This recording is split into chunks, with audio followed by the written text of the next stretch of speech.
ತುಮಕೂರಿನ ತಿಲಕ್ ಪಾರ್ಕ್ ಪೊಲೀಸರಿಂದ ಕಾರ್ಯಾಚರಣೆಯಲ್ಲಿ 6 ಮಂದಿ ಪೆಡ್ಲರ್ಗಳು ಲಾಕ್ ಆಗಿದ್ದಾರೆ. ಬಂಧಿತರಿಂದ 11 ಲಕ್ಷ ಮೌಲ್ಯದ 8 ಕೆಜಿ ಗಾಂಜಾವನ್ನ ವಶಪಡಿಸಿಕೊಳ್ಳಲಾಗಿದೆ. ಶೇಖ್ ಸಾಯಿಲ್, ವಸೀಂ, ರೋಷನ್ ಸಮೀರ್, ನಹೀಂ, ಫಾರೂಕ್ ಹುಸೇನ್, ಶೋಯಬ್ ಅಂದರ್ ಆಗಿದ್ದು 78,000 ಬೆಲೆ ಬಾಳುವ ಎಂಡಿಎಂಎ ಹಾಗೂ 14 ಲಕ್ಷ ಮೌಲ್ಯದ 2 ಕಾರುಗಳನ್ನು ಸೀಸ್ ಮಾಡಲಾಗಿದೆ.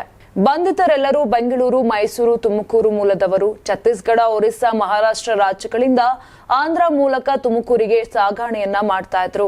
ಬಂಧಿತ ಆರೋಪಿಗಳಿಗೆ ವಿದ್ಯಾರ್ಥಿಗಳೇ ಟಾರ್ಗೆಟ್ ಆಗಿದ್ರು. ಶಾಲಾ ಕಾಲೇಜು ಆವರಣದಲ್ಲಿ ಹೆಚ್ಚು ಮಾದಕ ವಸ್ತುಗಳನ್ನ ಮಾರಾಟ ಮಾಡ್ತಿದ್ರು. ಮುಂದಿನ ದಿನಗಳಲ್ಲಿ ಪೆಡ್ಲರ್ಗಳ ಕಡಿವಾಣಕ್ಕೆ ಮತ್ತು ಮಾದಕ ವಸ್ತುಗಳ ಮಾರಣ ತಡೆಗೆ ಕ್ರಮ ಕೈಗೊಳ್ಳುವುದಾಗಿ ಜಿಲ್ಲಾ ಪೊಲೀಸ್ ವರಿಷ್ಠಾಧಿಕಾರಿ ಅಶೋಕ್ ಹೇಳಿದ್ದಾರೆ.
ನೀವು ಸಣ್ಣ ಆಗ್ಬೇಕಲ್ವಾ? ಅದು ಒಂದು ಉತ್ತಮ ಆಹಾರದಿಂದ ಸಣ್ಣ ಆಗ್ಬೇಕಲ್ವಾ? ಪ್ರತಿದಿನ ನಮ್ಮ ಜೀನಿ ಸ್ಲಿಮ್ ನ ಯೂಸ್ ಮಾಡಿ ಯಾವುದೇ ಸೈಡ್ ಎಫೆಕ್ಟ್ ಇಲ್ದಂಗೆ ನೀವು ಸಣ್ಣ ಆಗ್ತೀರಾ.